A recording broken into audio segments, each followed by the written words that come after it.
आखंड नित्यदा हे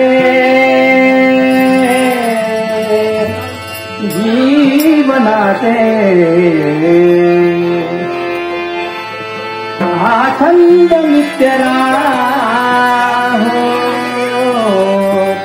हे जीवनाचे गणिता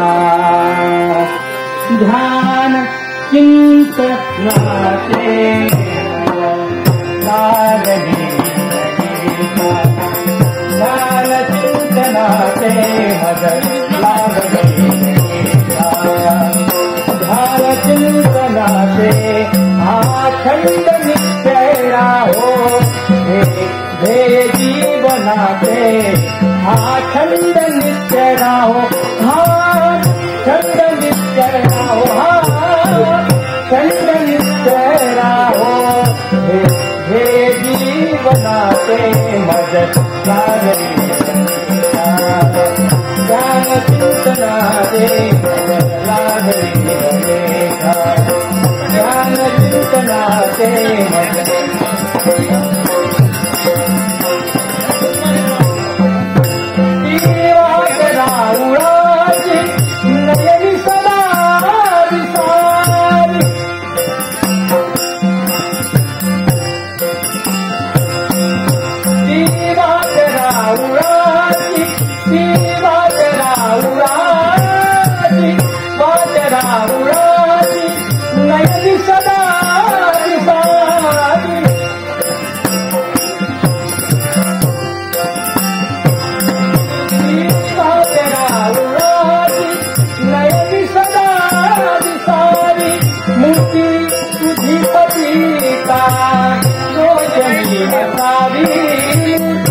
तुझी पतिता लोचनी असावी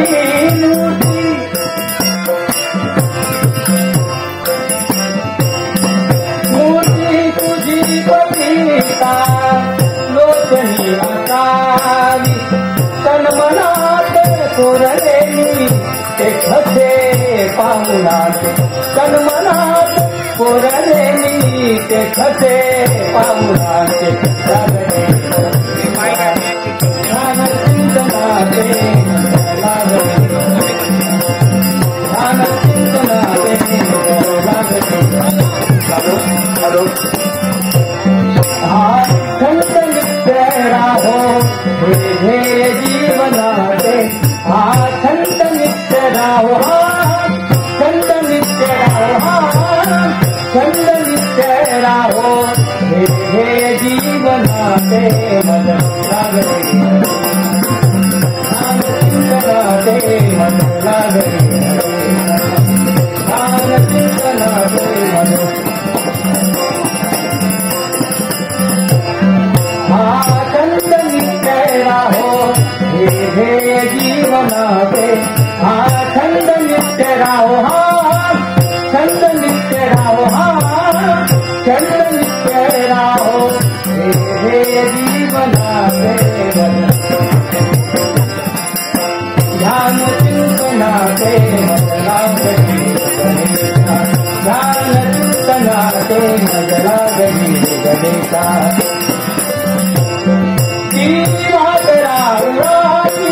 नयनी सदा विसारी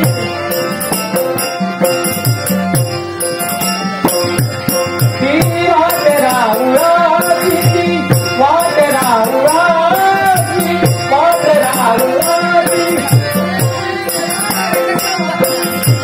वाट राहुराजी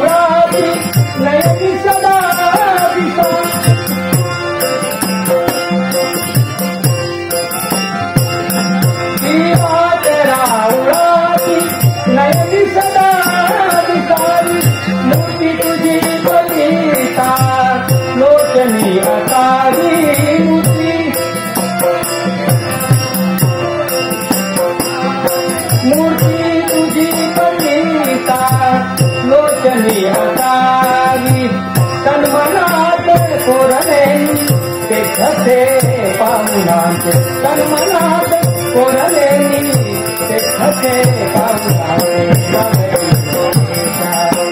ध्यान चिंतनाचे मज लागली गणेशा ध्यान चिंतनाचे मज लागली गणेशा मज लागली गणेशा मज लागली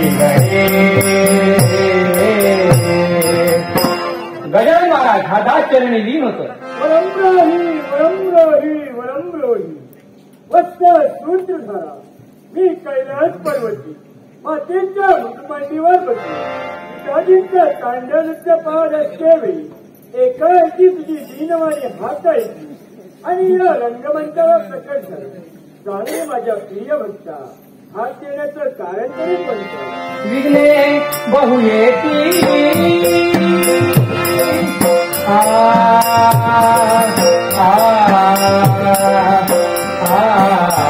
विघ्ने बहु येती जास्त बतारे मुझला गहरा जास्त बतारे जास्त बतारे जास्त बतारे मुझला गहरा हे महान गणपती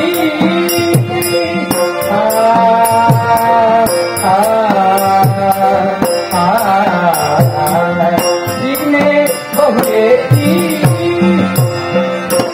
चिंता करू नको माझ्या हाती असणाऱ्या पाशाही अंकुशाच्या योगे करू तुझ्या नाटका मिळणारी भरभरती विघ्ने यांचा मी समूळ नाश करीन असा मंगलमय आशीर्वाद अन्य कोणती इच्छा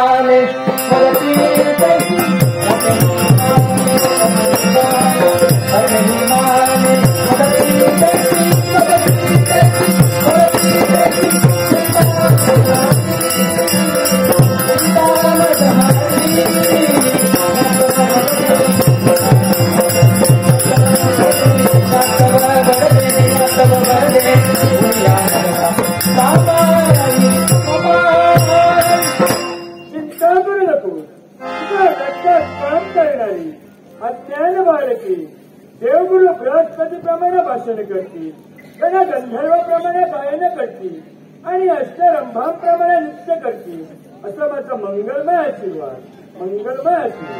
दुःखहर्ता दुःखहर्ता भक्ता भीमानी पुरुषे पारयात सर्वांगी सुंदर सिंधुरात जय देव जय देव जय मंगलमूर्ती जय देव जय देव जय मंगलमूर्ती ओम नमो श्री गजाननाय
तुमच्या मनातील सर्व इच्छा आकांक्षा पूर्ण होती तसेच सदैव तुमच्या रूपवती सरस्वती वास करीत असं माझा मंगलमय आशीर्वाद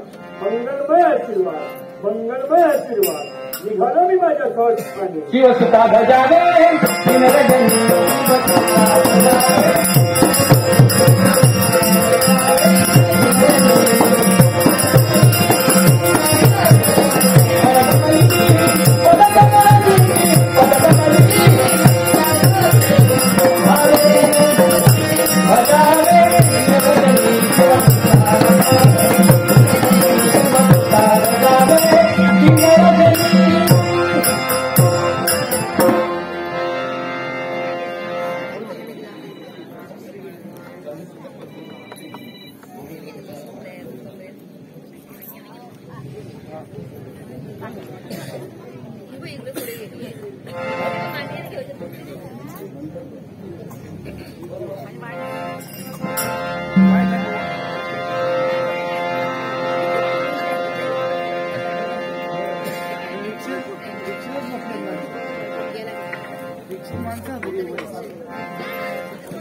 कांबरिया भाषण करिया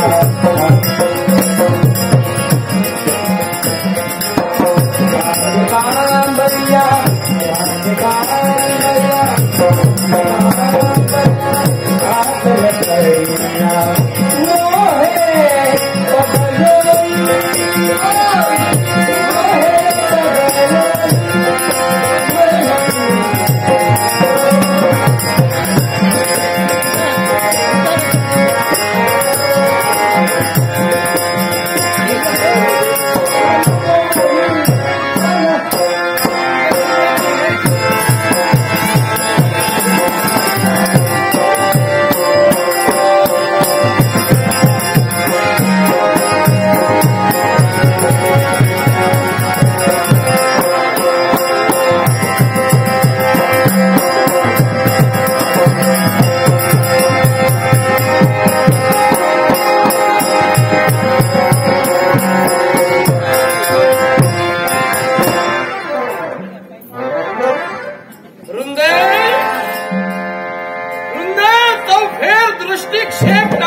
या वालुकामय प्रदेशात मी तुला का घेऊन आलो याचं कारण माहिती नाही.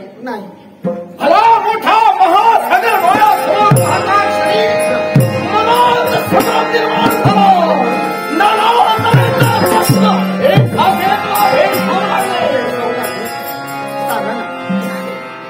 साहजिक आहे. मनात तुझा संग्राम निर्माण होणं साहजिक आहे.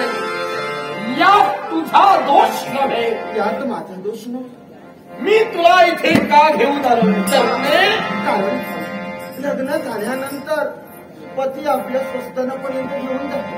तुझ्या पितृदेवतेनं म्हणजे राजे कालनेमी या तुझ्या पितृदेवतेनं जो तुझा स्वयंवर मांडला या स्वयंवरात माझं आगमन झालं हे अकस्मात झालं. मला याची पूर्वतशी कल्पना सुद्धा नव्हती. असा हा योग आणि हा दिवस या जलधराच्या जीवनात येईल असं सर्व याच्या पूर्वी मला वाटलं सुद्धा नव्हतं. पण आज एकाएकी ज्या गोष्टीची कल्पना नाही विचार सुद्धा जीवनात केला नव्हता की माझं लग्न होईल. तोच तुझ्या स्वयंवरात माझी पावलं पडली आणि जीवनाचा जोडीदार निवडण्याची वेळ ज्यावेळी तुझ्यावर आली तरी माझ्या समोर येऊन तू उभी राहिली. ज्यावेळी माझ्या समोर तू उभी राहिलीस म्हणून दे त्यावेळी पायाच्या नखरापासून डोकीच्या मस्तकापर्यंत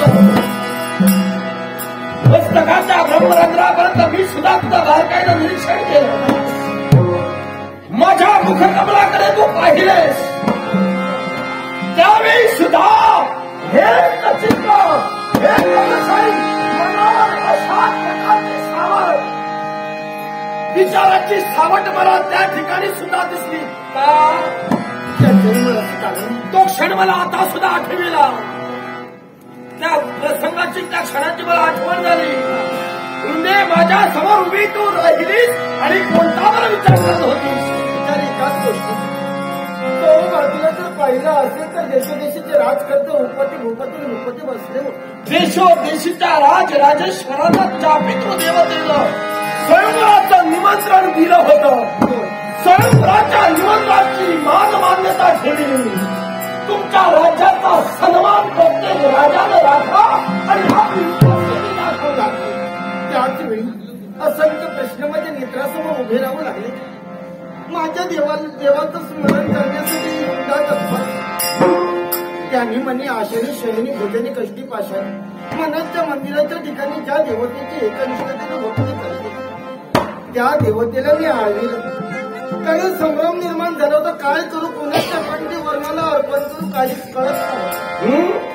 त्याच वेळी त्या देवाने मला संकेत दिला आणि मागचा पुढचा विचार न करता तुमच्या कंठाशी वर्णाला अर्पण केले. मला पसंतीचा स्वयंवर होता. म्हणे ज्या भगवंताला तू आत्मसात केलेला आहेस, ज्या परमेश्वराची मूर्ती तुझ्या हृदयाच्या गाभाऱ्यात कोरून ठेवलेली आहे, त्या तुझ्या परमेश्वराला तू हात जोडून विनवणी केली आणि जीवनाचा जोडीदार तुला कोण हवा हे त्या परमेश्वराला तू प्रश्न केला. तर त्या तुझ्या परमेश्वरानं तुला सूचित केलं. कदाचित त्या परमेश्वरानं तुला समजेल असं माझ्यावर बोट सुद्धा दाखवलं आणि हे तुला समजलं आणि म्हणून त्याच्या त्या बोटाच्या अनुरोधानं तू माझ्या गळ्यात ही तुझी प्रेमाची प्रेमवळा घातलीस. माझ्याशी लग्न केलंस. स्वयंवराच्या ठिकाणी देशोदेशीचे राजराजेश्वर नृपती भूपती असताना सुद्धा या जलधराला जीवनाचा जोडीदार म्हणून नेमला. धन्यवाद तुला. पण हा दिवस माझ्या जीवनात येईल असं मला वाटलं नव्हतं. पण आज मला इथपर्यंत का मी समाधानी आहे. तू माझी निवड केलीस, तुझं माझं लग्न झालं. मग ज्या पद्धतीनं तुझ्या राज्यात त्या स्वयंवराच्या त्या क्षणी जन्मदात्या बापाचा ज्याप्रमाणे आईबापाचा आशीर्वाद तू घेतला, मग माझ्या आईबापाचा आशीर्वाद मला नको का? बरोबर आहे. माझ्या जन्मदात्या पित्याचा आशीर्वाद नाही, तुझ्या मामाजीचा आशीर्वाद तुला नको का? मामांजींचा आशीर्वाद घेण्यासाठी इथपर्यंत सांगा ना, मामांजी कुठे आहे? तुझ्या मामांजीचा आशीर्वाद तुला प्राप्त करून देण्यासाठी आणि माझा जन्मदात्या बापाचा आशीर्वाद घेण्यासाठी या ठिकाणी मी तुला ठेवून आलो आहे. हा भला मोठा महासागर तुला दिसत आहे ना? हा भला मोठा महासागर, हा मोठा दिसणारा अगं तोच या जलधराचा बाप सागर पुत्र जलधर, सागर पुत्र जलधर. समोर दिसणारा आप तो तुमचा बाप ना. समोर दिसणारा सागर हीच माझी पितृदेवता आहे. मग सतत मग वेळ न दवडता ज्या कार्यासाठी, ज्या उद्देशानं मी तुला इथवर घेऊन आलोय ते कार्य पूर्ण करण्यासाठी, उद्दिष्ट पूर्ण करण्यासाठी चाल. माझ्या पितृदेवतेच्या चरणी नतमस्तक होण्यासाठी. हे माझ्या पितृदेवते, या तुमच्या बाळ जलधराने आज लग्न केलं आहे. मग या शुभप्रसंगी तुमचा आशीर्वाद तुमच्या चरणी नतमस्तक होतो. पितृदेव नाही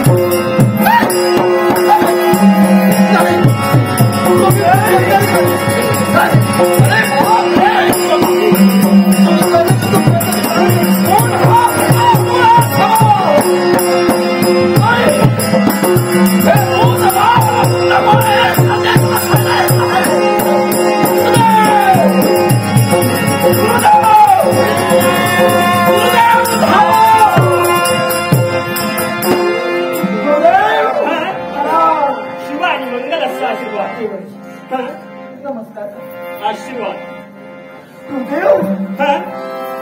गुरुदेव मनाच्या ठिकाणी पहावं भय कसा निर्माण झाला. हे समोरील दृश्य पाहता क्षणी देहाता कसा कंप होत आहे, पूर्ण देहाता धडका होत आहे. अरे जलदान, हे तुझ्या बापाचे डोळे आहेत का? गुरुदेव नमस्कारासाठी जलधर आणि त्याची पत्नी म्हणजे उभयता मी नमस्कार करण्यासाठी सिद्ध झालो का? अकस्मात दोन लाल मुद्र डोळे एक सारखे माझ्या दिशेने येत आहेत की काय? असा मनोभाव माझ्या मनात निर्माण झाला. पहा पहा मनात माझ्या भीतीचा हवा केला. सर तुमच्या मुखातून शब्द बाहेर पडत आहे की हे जलधर, अरे ते लाल बुंद 2 डोळे नसून ते तुझ्या बापाचे डोळे आहे. माझ्या बापाचे डोळे. मग गुरुदेव, तर आज हे 2 दिसणारे डोळे हे जर माझ्या बापाचे जर डोळे आहे तर सांगावं हे असे लालबुंद का? कारण जलधर हे तुझ्याकडे पाहत आहे. आर्त होऊन माझ्याकडे पाहत आहे. आरक्त होऊन कामाला पाहत आहे. कारण जलधर आज तू विवाह केला, संसारही सुखाचा थाटला पाहिजे. मी विवाह केला, मी सुखाचा संसार थाटला.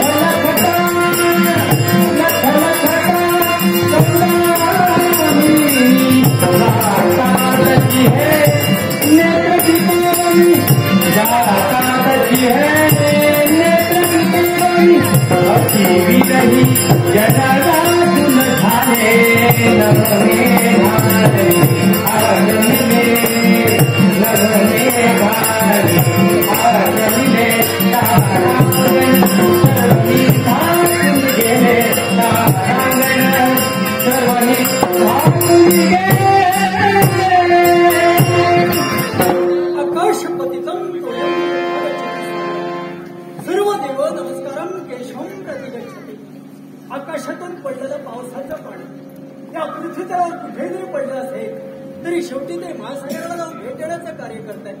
तद्वत या पृथ्वीतलावर रोवणारे सर्व मनुष्य मात्र प्राणी याने कुठूनही कसाही आणि कुठच्याही देवाला जरी नमस्कार केला तरी शेवटी त्या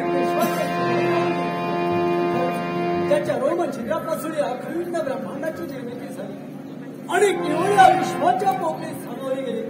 ती राजा सत्व आणि तम या त्रय देवतांना हा केवळ 33 कोटी देवतांचा अधिपती अमरेश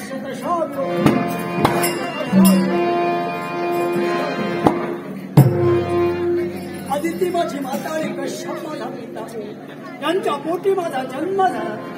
ज्यावेळी लहान असलेली मी माझ्या मातृपितृदेवते समोर प्रश्न टाकला की आई या त्रिभुवनाच्या ठिकाणी माझी कीर्ती व्हायला हवी. त्याच वेळी माझ्या मातृदेवतेच्या मुखातून मुखवटा आणि मला आशीर्वाद दिला की भाई तू केवळ यापूर्वी केवळ विश्वास होता आणि आता तू मोठा होतोय. अर्थात त्या त्रिभुवनाच्या ठिकाणी आई माझी कीर्ती व्हायला हवी. त्याच्यासाठी मला एखादा उपाय त्याच वेळी माझ्या मातृदेवतेच्या मुखातून की भाई त्रिभुवनाच्या ठिकाणी जर का कीर्ती व्हायला हवी असेल तर काशी क्षेत्री जायला हवे. काशी क्षेत्री जाऊन शतकाची परिपूर्णता करायला हवी. मातृ पितृदेवतांच्या आशीर्वादावर 33 कोटी देवतांच्या आशीर्वादावर मी काशी क्षेत्री गेलो. हा म्हणता म्हणता माझ्याकडून 99 जन्म परिपूर्ण झाले. राहता राहिला तो 100वा गेला. तो कोणत्या हा प्रश्न मला त्याच वेळी त्रैलोक्याचा भ्रमण नारायण मामुनींचं त्या ठिकाणी आगमन झालं आणि त्यांच्या आशीर्वादाच्या कृपेकडून हा म्हणता माझ्या पुढे 100वा झाला. आणि त्याच वेळी 33 कोटी देवतांनी माझ्यावर पुष्पवृष्टी केली आणि त्याच वेळी माझ्या देवता तुझ्या अंतकाला मामाने कोणतीही इच्छा सुद्धा आम्ही त्याच वेळी मी एकच सांगितलं देवा माझी अन्य कोणतीही इच्छा नाही तर केवळ तुमचा आशीर्वाद मला सदोदित लाभावा हीच माझी इच्छा आहे. त्याच सारा देवता माझ्यावर प्रसन्न झाला आणि त्याच म्हणजे गणनीय राजभाव 33 कोटी देवतांचं अधिपत्य माझ्या स्वाधीन केलं आणि तो तुझ्यापासून मी या राजगादीचा आस्वाद घेण्याचा प्रयत्न करतोय. 6 महिन्याचा भरपूर शर्माचा कारभार देवतांनी विश्वाचा कारभार कसा चालावा तो या ठिकाणी चौकोन. दर 6 महिन्याने भरणारा षण्मासा दरबारात सारा देवतांचं आगमन इथपर्यंत होते. पण भगवान या सर्वस्वाच्या मुळाशी कारणीभूत मात्र तूच केवळ सुख देत नाही, तूच केवळ शांती देत नाही.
आणि आदराचं स्वागत करणं हे आमचं कर्तव्य आहे. आणि हे अमरेश महाराज, सागर पुत्र जलधर तुम्हाला प्रणाम करत आहे. मी आपल्याला प्रणाम करतो, आशीर्वाद आहे.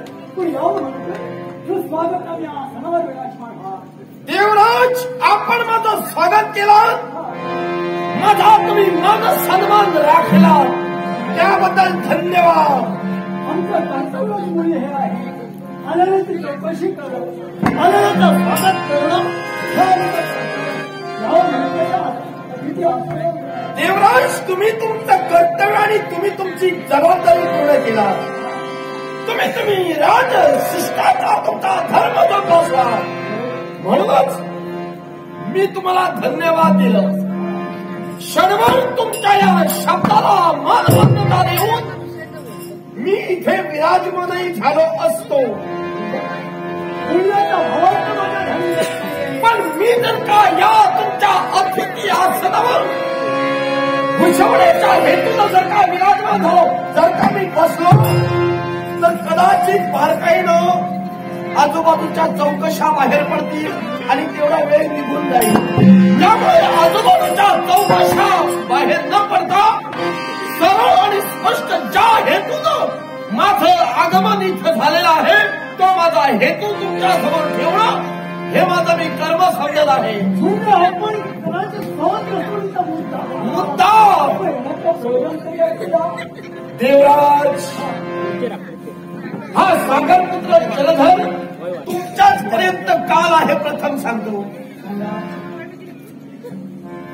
जो देवतांनी माझ्या पितृदेवतेच्या बाबतीत पक्षपात केला, जो अन्याय घडविला, या अन्यायाला वाचा फोडण्यासाठी देवतांबरोबर सर्व सूत आहे, तो देवतांना सामोपचार करून कुठेतरी हा विषय थांबवावा या हेतूनं माझी पावलं पडली. पण सरळ या स्वर्गापर्यंत देवराज तुमच्यापर्यंत जावं.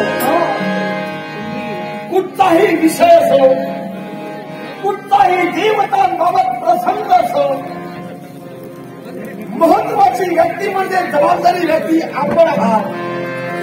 तुम्ही देवतांचे अधिपती आहात. या विश्वाच्या ठिकाणी कुणी केव्हा काय कसं करावं ही लगामाची सूत्र तुमच्या हाती दिलेली आहे. आणि म्हणूनच तुम्हाला अधिपती असं म्हटलेलं आहे. आणि म्हणून अधिपतीपर्यंत जाणं हे मी उचित समजलो. आता माझ्या बापाच्या बाबतीत पक्षपात तो काय, तर देव आणि दानव मिळून जे तुम्ही सौख्य निर्माण केला, या सौख्यातून जी सागर घुसळून गेला, सागर मंथन केला. सागर मंथनाची जागा म्हणजे माझ्या बापाचा उदर हो. माझ्या बापाच्या पोटात, माझ्या बापाच्या घरात मी सागर मंथन केलं.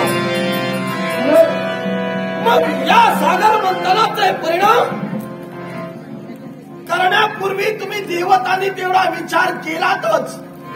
तुम्ही देवतांनीच काय प्रत्येकानं कुठलाही भक्त त्याचा परिणाम, या परिणामाचा विचार प्रत्येकानं प्रथम करायला हवा. आणि तो तुम्ही देवतांनी केला. तुम्ही चुकला नाही, पण तो करूनही तुम्ही कमी पडला. घुसळण केला, त्रास दिला, तो माझ्या जन्मदात्या बापाला दिला. सागर मंथनातून 14 रत्न बाहेर पडली.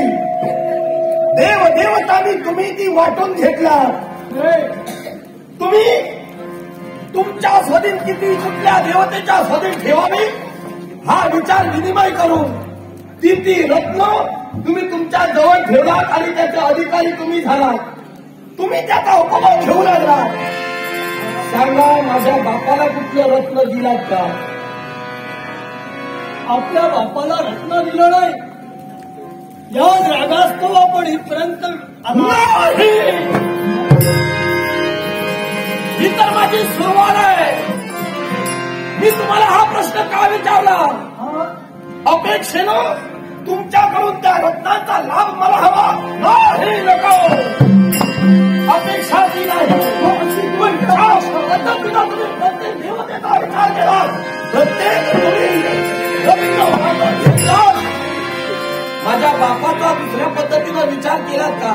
माझ्या बापाला सागर मंथनाच्या दिवशी त्यावेळी जो त्रास झाला, ज्या यातना भोगावा लागला, त्याची आपण देवतांनी चौकशी केल्या का? तुमचं काम पूर्ण झालं म्हणजे गरज सर्वांनी वैद्य मरो. तुमचं काम झालं, माझ्या बापाचे विचार तुम्ही केला नाही, म्हणून माझ्या बापाच्या जीवनात तुम्ही पक्षपात केला. हा सगळीच आरोप आहे. असा कोणता आरोप? आणि हा आरोप केवळ आमच्यावर करण्यासाठी आपल्या आरोप. त्यामुळे आता हा विषय मला भडकवायचा नाही, मोठा करायचा नाही. पण माझी विनंतीपूर्वक तुम्हाला देवतांना सूचना आहे, माझी विनंती आहे. झालं गेलं गंगेला मिळाला असं मी समजेल. नकळत कराची तुम्ही चौकशी केला नाही, ही नकळत घडणारी गोष्ट चूक आहे अशी मी समजेल. समंजस आहे मी समजून घेईन. आता तुम्ही समजा. त्यामुळे आता अधिपती या नात्याला तुम्ही आता देवदेवतांना जरा एकत्रित करा आणि माझ्या समोर माझ्या बापापर्यंत करा आणि माझ्या बापाचे काय करा. ही माझी पवित्र इच्छा आहे. आपली इच्छा केवळ आपण अमान्य म्हणत नाही, मान्य आहे. पण केवळ या ठिकाणी भरतो तो षण्मासचा दरबार 6 महिने. त्याच वेळी सारा देवदेवता या ठिकाणी एकत्र. आपला प्रश्न जो आहे, आपली इच्छा जो आहे, ही मी देवतांच्या करणी झाली आणि तन हे देवराज दासांचा दरबार आणि त्या दरबाराच्या गोष्टी तुम्ही सांगला म्हणजे 6 महिन्यांनी भरणारा शर्मा सापडला तोपर्यंत मी स्वस्त बसावं मी माझ्या बापाचा समीपमासाठी तो हा जलद शांत व्हावा नाही भेटून उठलेला जलधाराचा स्वस्त बसणार नाही आज आत्ता ताबडतोब चला माझ्या आपल्याला देवाजवळ ती तेव्हा देवतांच्या खाली मी घालीन आणि त्याच वेळी देवतांच्या मनात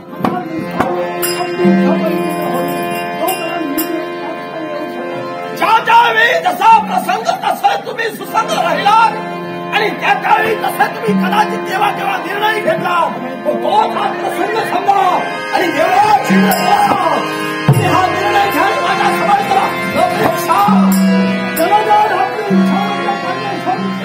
मानावी लागे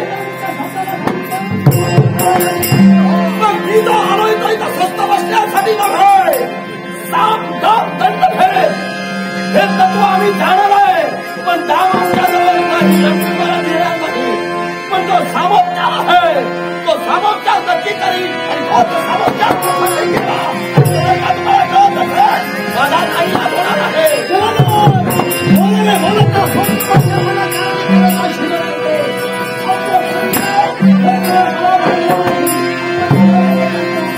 मग सामोपचार करून विनंती करून मी तुम्हाला सांगितलं ही विनवणी केली साठी त्या खाओ माझ्या गुरुला माझ्या समाचाराला तुम्हाला नसा तर त्या गोष्टीचे परिणाम वाईट होते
मला तुम्ही बंदिवान केलं.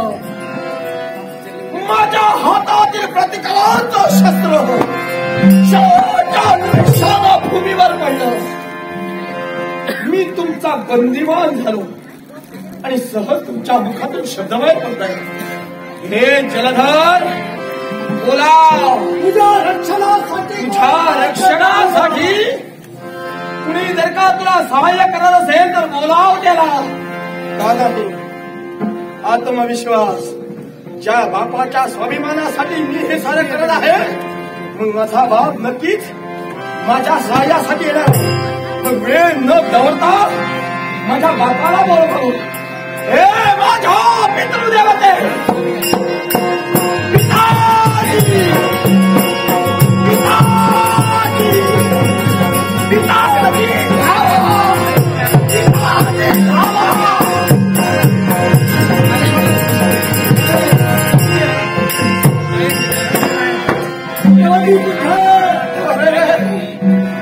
जन्मदाती पितृदेवता माझ्या सहाय्यासाठी आली नाही. हे जलधर कोण रे तुझं हे दुर्दैव आहे. जन्मदाता बाप तुझ्या सहाय्यासाठी आला नाही, त्याच्या स्वाभिमानासाठी हे करत आहे. देवराज, जन्मदाता बाप आला नाही म्हणून काय झालं. ज्यानं मला मार्गदर्शन केलं, जीवनात योग्य काय, अयोग्य काय, उचित काय, अनुचित काय, अशा गोष्टी माझ्या समोर ज्यानं ठेवल्या, ज्ञानाचं बोधामृत ज्या माझ्या गुरुदेवतेनं मला पाजलं, नक्कीच आत्मविश्वास या प्रसंगाला माझी गुरुदेवता मला सहाय्य करेल.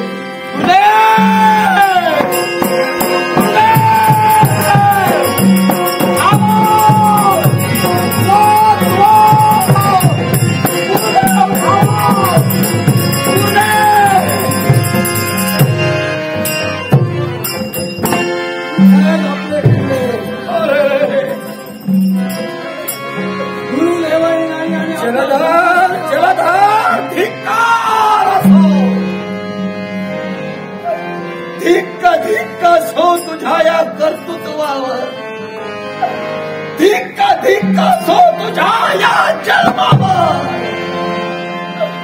अरे जन्माला येऊन बापाच्या स्वाभिमानासाठी तयार झाला. तू बापाला वाली ठरत आहेस, पण जलधर तुला वाली कुणी नाही का रे. तुला सहकार्य करणारा या जगाच्या पाठीवर कुणी नाही काय रे. असं हो नाही नाही नाही नाही. जर का या देवराजाच्या या देव दरबारात जर का या नागपाशाने जर का असा कधी जर का बंदिवान राहिलो तर कसं होईल. माझ्या जीवाभावाच्या जिने माझ्यावर आभापासून प्रेम करून आत्मीयता निर्माण करून दृढ विश्वास ज्या स्त्रीनं माझ्यावर ठेविला, स्वतःच्या बापाचा घर तिनं सोडलं. माझ्यावर विश्वास ठेवून ज्या स्त्रीने स्वतःच्या जन्मदाता आई बापाचं घर सोडून माझा हात धरून माझ्या समवेत आली, ती माझी अर्धांगिनी. बायको म्हणजे नवऱ्याचं अर्ध अंग असतं, म्हणून त्या बायकोला अर्धांगिनी असं म्हटलं जातं. ती माझी वृंदा, माझी मार्ग प्रतीक्षा करत नाही का राहणार एक सारखा माझ्या वृंदेला. मी जर का वेळीत पोचलो नाही तर तिला घोर नाही का लागणार. नाना तऱ्हेच्या शंका कुशंका तिच्या मनात निर्माण होती आणि माझी वृंदा एक सारखी विचारे बनणार आहे. पण वृंदे मी करू तरी काय करू.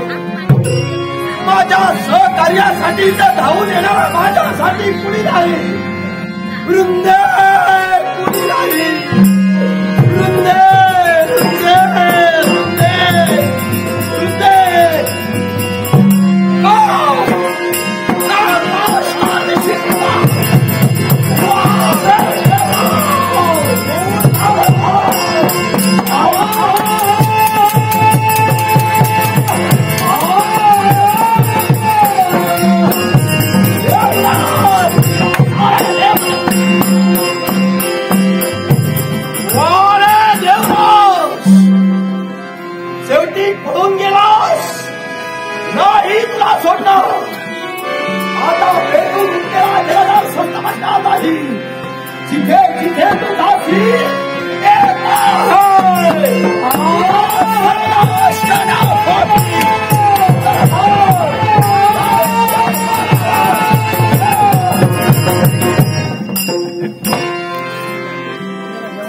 चंद्र एकसारखा पळतोय. मी त्याच्या मागावर एवढ्या क्षणभर घडलेला हा प्रसंग किती आश्चर्यजनक आहे. आता जो प्रसंग माझ्या जीवनात घडला या प्रसंगावर मी जेवढा विचार करावा तेवढा थोडा. कारण नागपाशाचा मी बंदीवान झालो. देवराज विजयी झाला. जन्मदात्या बापाला पाहण्यासाठी बोलाविलं तो आला नाही. ज्यानं मार्ग दाखविला ती माझी गुरुदेवता आली नाही. म्हणून क्षणभर कोण माझ्या पत्नीचे विचार माझ्या डोक्यात आले. मी जर का इथे बंदीवान राहिलो तर माझ्या पत्नीचं काय होईल, माझा नंदीचं काय होईल. क्षणभर तिचा विचार आला आणि वृंदा वृंदा हे शब्द माझ्या बाहेर पडले. अरे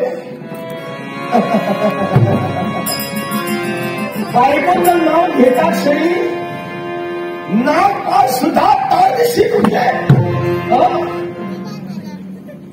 ही काय झाली. बायकोचं नाव घेऊन अरे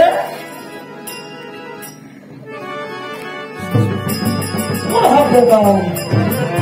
वृंदेचं नाव घेता क्षणी नागपाश तुटून गेला. मी मुक्त झालो. काय घडलं.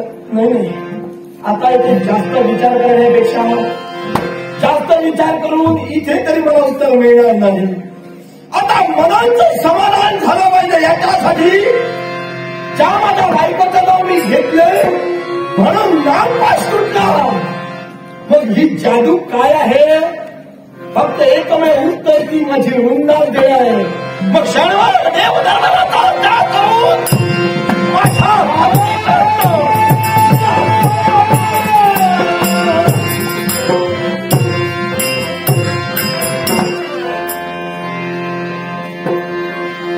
मी स्वप्न पाहिले ते सांगू पुन्हा सदा.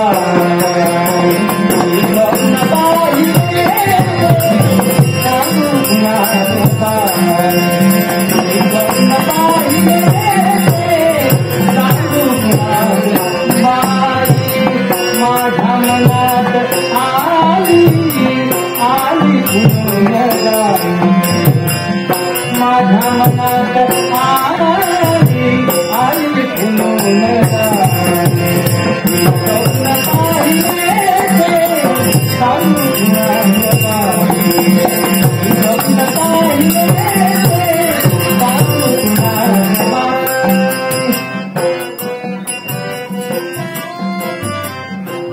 हे सनातनाच्या परमेश्वर किंवा तुझ्या पूजाने पवित्र चरणी वृंदाने बघ. माझं भाग्य थोडं म्हणायला काहीच तेव्हा हरकत नाही. कारण माझ्यासारखे भाग्यवान जर कोण असेल तर मी जलधरांसारखा पती लहानाची मोठे आयुष्य संवाद साधताना खरी. पण ज्यावेळी 2 हाताने 10 बोटाने ज्यांच्या कंठाशी वर्माला अर्पण केले हेच माझे सौभाग्याचे धन्य ना. सरितीने सागराची वाट पाहिली. चातक पक्षाने मृगजळाची एकसारखी मार्गदर्शा करावी. नेत्राची निरंजनी पंचप्राणांची पंचारत करत मार्गदर्शनाच्या कोणाची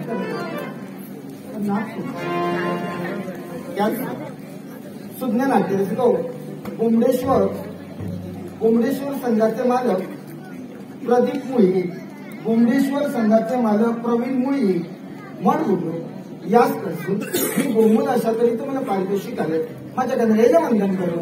सिद्धेश्वर दशावतार नाट्यमंडळ दोडामार्ग सहित संचालक श्री केशव कामल यांच्या वतीने संगीत साथीच्या वतीनं इथल्या देवतेच्या चरणी नतमस्तक होऊन या पारितोषिकाचा स्वीकार करते.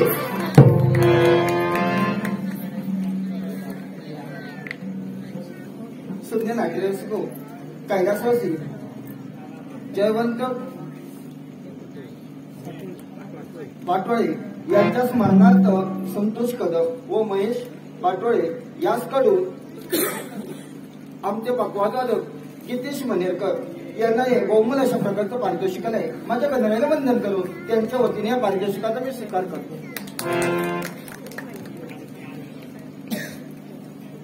सुज्ञ नाट्यरसिक एक नाट्यप्रेमी याने आमच्या संगीत साथीसाठी बहुमूल अशा तऱ्हेचं पारितोषिक केले. माझ्या गणरायाला वंदन करून या पारितोषिकाचा मी स्वीकार करतो. ना आणि या आधी झालेल्या मनाचं सांत्वन करा. कारण एकसारखी मनाच्या ठिकाणी गुरगुर लागले. आणि का गुरगुर लागले? कारण तुमचं जाणं झालं ते स्वर्गाच्या ठिकाणी. विजयाची विजयश्री तुम्हाला प्राप्त होणार हे निश्चितच आहे. यामध्ये आणि या अधीर झालेल्या मनाचं सांत्वन करा. या माझा सकाप्राणी निश्चितच आहे. माझा सकाप्राण निश्चित येणार. हो अरे तुला किती वेळा सांगा तू तरी जाणार आणि त्यांना जाऊन सांग की मी एक सारखी मार्गदर्शा करते. ते कोणाची असेल तर ती तुमची. जाणं लवकरात लवकर. असं काय करतोस ना बडा आणि माझ्या मनाचं सांत्वन करण्यासाठी त्यांना जाऊन निरोप सांग. मी मार्ग प्रतीक्षा करेन. लवकरात लवकर या. जाणार जाय जन्मना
अखंड सौभाग्यवती भव, दीर्घायुष्य भव, दीर्घायुष्य भव. झालं आमच्या मनात यावं बरोबर या वा वा वा वृंदे वृंदे आल्या आल्या माझं स्वागत काय करते का करत आहे ज्याची जाणीव मला आहे. कारण जीवनात पती हा तू परमेश्वर मानलेला आहे म्हणूनच हे तुझ्याकडून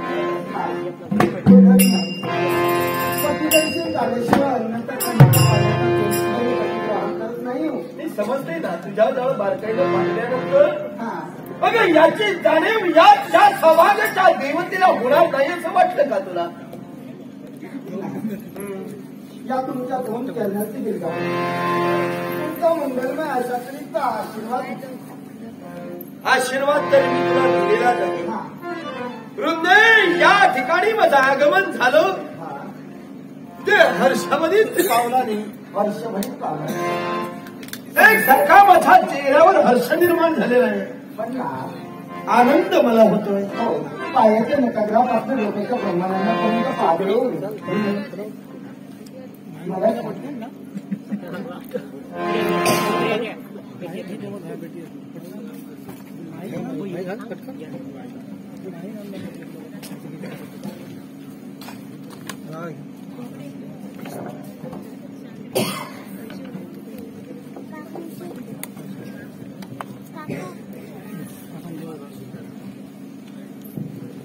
हॅलो नमस्कार. एक आपल्या आरेगावचे सुपुत्र सत्यवान काकोळे हे गेली 10 वर्ष 26 जानेवारीचं औचित्य साधून आपल्या आरेगावातील अगदी पंचक्रोशीतील नाट्य रसिकांसाठी दरवर्षी हे नाटक आणि त्यांची मित्रमंडळी हे या ठिकाणी नाटक ठेवतात आणि या नाटकासाठी यावर्षी लागलेले आपले सिद्धेश्वर दशावतार नाट्य मंडळ कसाई दोडामार्ग हे यांचं सुप्रसिद्ध असं नाटक या ठिकाणी आहे आणि यांचे जे मालक आहेत त्यांचा सत्कार सन्माननीय माजी सरपंच सत्यवान काकोळे यांनी करावा असे मी त्यांना विनंती करत आहे. सर्वांनी जरा कढायांच्या गजरात त्यांच्या या ठिकाणी सत्कार करावा आणि असेच दरवर्षी आपण असे प्रोग्राम सत्यवान ठेवावेत अशी आपल्याकडे आमची अपेक्षा आहे. नाट्यरसिकांची अपेक्षा आहे. धन्यवाद. हा छोटासा कार्यक्रम या ठिकाणी संपलेला आहे. धन्यवाद.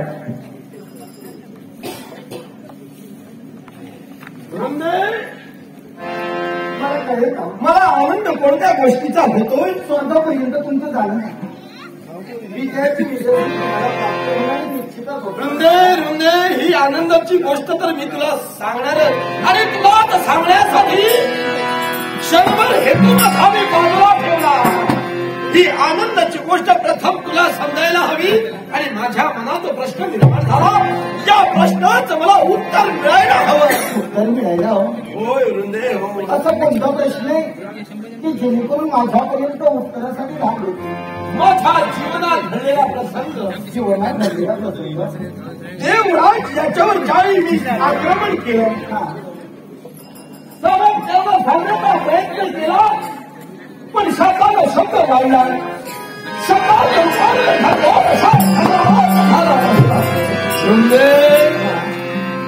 त्याचं माझं तुंबळ युद्ध होऊन अगं त्यानं नागपाश माझ्यावर सोडला.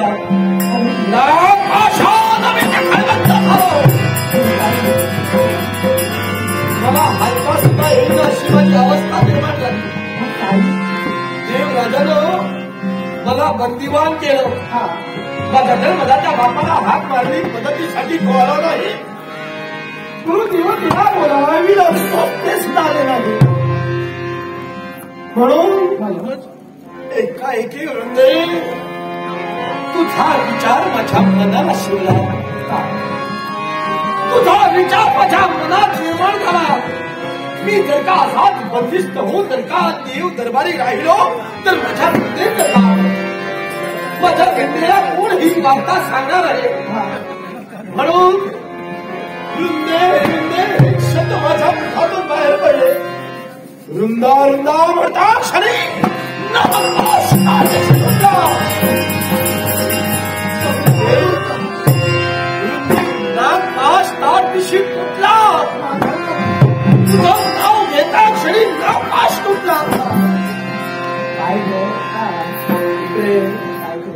ही जादू याच्यातून मला तू सांगितली नाही. तुझ्या नावात एवढी जादू आहे. कुठे का काहीच नाही. काहीच नाही हो. असं का असं हे कसं काय होऊ शकतं. अनुभव माझा आहे. हो पण माझ्या नावात जादू कशी असू शकते. ती जादू ती प्रचिती मी घेतली म्हणून मला जरा अजब वाटलं. सांग ना सांग म्हणजे अगं मोकळ्या मनानं सांग. अगं माझ्यापासून काय लपवायचं नाही. बोल बोल हृदय खुल्या मनाला सांग. हृदय यांच्या नावात काय जादू आहे. माझ्या नावात काही जादू नाही. नवऱ्यावर आलेलं संकट दूर होतं. किती कमी भाग्यवंत तुझ्यासारखी भार्या बायको मला मिळाली. सांग सांग ना. ही सारं जर घडविले कोणी असेल म्हणजे तुला माहितीये हो. हे हे कुणी घडविलं हे तुला माहिती आहे. पण सांग म्हणजे सांग मला सहाय्य करण्याचं नाव घराकडे देतो. मला त्याचे आभार मानायचे. आभार मानायचे. माझ्या मदतीला तो धावून आला. माझ्यावर त्यानं उपकार केले. ते कसे काय विसरेल. तो दुसरा कोणी नसला. समजू लागल्या दिनापासून आजपर्यंत एकनिष्ठतेने एक कालपर्यंत ज्या वैकुंठीच्या नारायणाची मी निश्चय भक्ती करते तोच नारायण तुमच्या हातीला धावून आला. माझ्या नावात काय जादू आहे. तुम्ही काय म्हणाली. माझा देव कुणाचं नाव घेतलंस. वैकुंठीचा नारायण. वैकुंठीचा नारायण होय. तो महाविष्णू तुझा देव.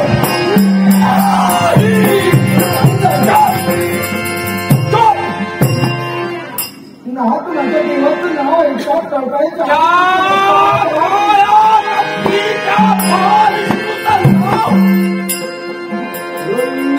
याच्या पुढे घ्यायचं नाही.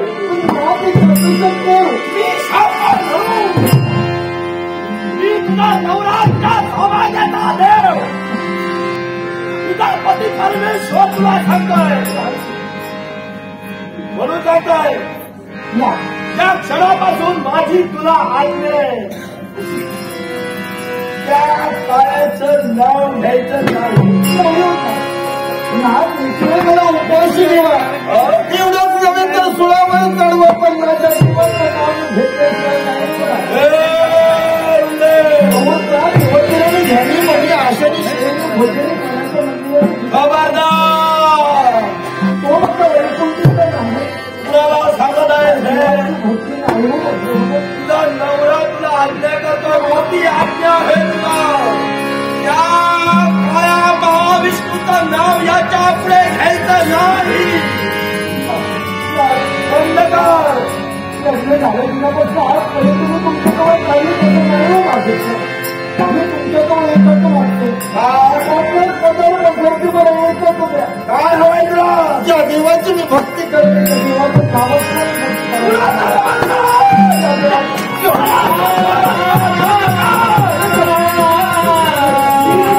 बजावून सांगतोय.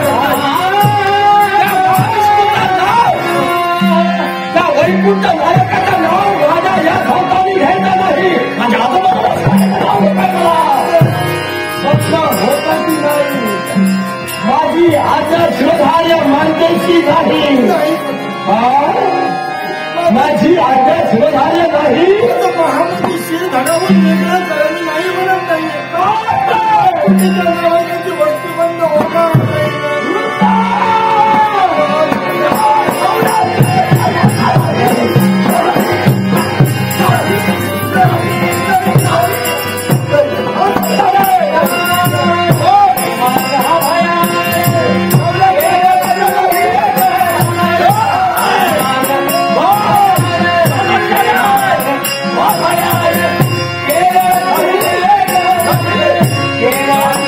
Yeah.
तुला का थांबलं माहितीये का मी तुझा नवरा आहे नवरा आणि नवऱ्याच्या आज्ञेचं उल्लंघन केल्यानंतर तुला जर का मी सहज जर का ठार मारलं तर त्याचा काय उपयोग आहे अगं या जगाच्या पाठीवर असा तू आला शरीर पण नाही याच्या पुढे कुठल्याही स्त्रिया हिंमत होणार का मला नवऱ्याची आज्ञा या आज्ञेचं उल्लंघन न करणं किंवा हिंमत होता मी सामोपचारानं तुला सांगतो माझ्या आज्ञेचं पालन होतंय की नाही होणार माझ्या आज्ञेचं पालन होणार नाही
माझी आज्ञा पालन करत नाहीस मग हे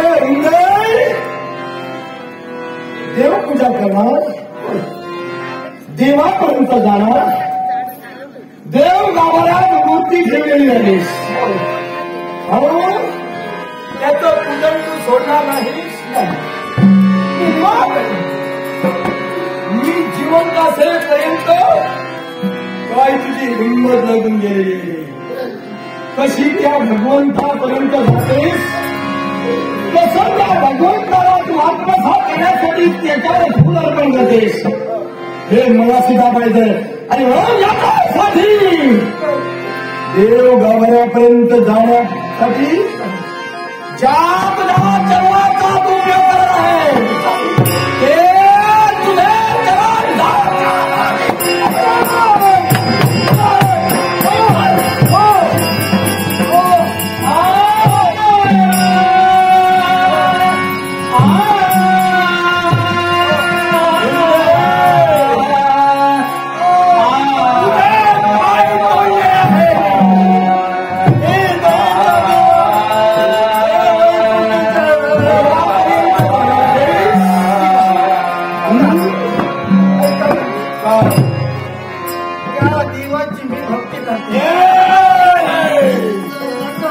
देवाची भक्ती बंद झाली पाहिजे म्हणून तुम्ही माझे दोन्ही पाय तोडण्यामध्ये आता सांग आता देव गाभाऱ्यापर्यंत कशी असेल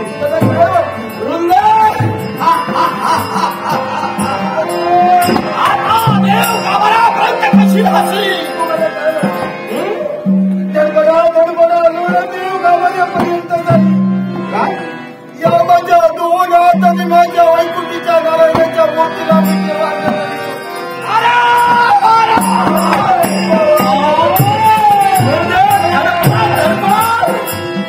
रंगत रंगत देव गाभाऱ्यापर्यंत जाशी आणि या तुझ्या दोन हातात त्याला तू पुष्पारोपण करणार आहे त्याला तू फुलं वाढणार आहे आणि त्याची करुणा भागणार आहे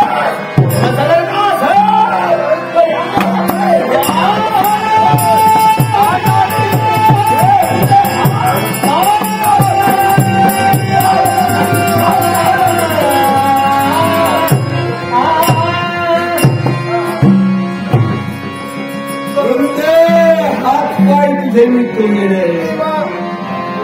माझे दोन्ही हस्त फोडण्यासाठी तुम्ही करता. पण माझा गोळा जरी झाला असेल तरी गडबडा बोलत नाही. देव गाभाऱ्याच्या ठिकाणी जी मूर्ती आहे, जी माझ्या वैकुंठीच्या नारायणाची मूर्ती आहे, त्या मूर्तीला मुखाने पुष्प वाहीन आणि त्याच मूर्तीला विनवणी करीन. पण माझ्या देवाची भक्ती मी बंद करणार नाही. म्हणजे तोच प्रकार रांगत रांगत तू जाशील देव गाभाऱ्यापर्यंत. नाही काय करू तुझा वृंदे. मग असं जर का असेल जरा था काय सुंटी वाचून खोकला गेला पाहिजे. याच्यासाठी जर का देव गाभाऱ्यापर्यंत तुझा जाण्याचा हा हट्टच असेल, काही आता देव गाभाऱ्यात तुझा देवच राहिला नाही तर नका जाऊ. देव गाभाऱ्यात जर का तो तुझा देवच राहिला नाही तर कुणाला तू फुलं वाढणार आहेस, तुला ते करुणा भागणार आहे. मग याच्यासाठी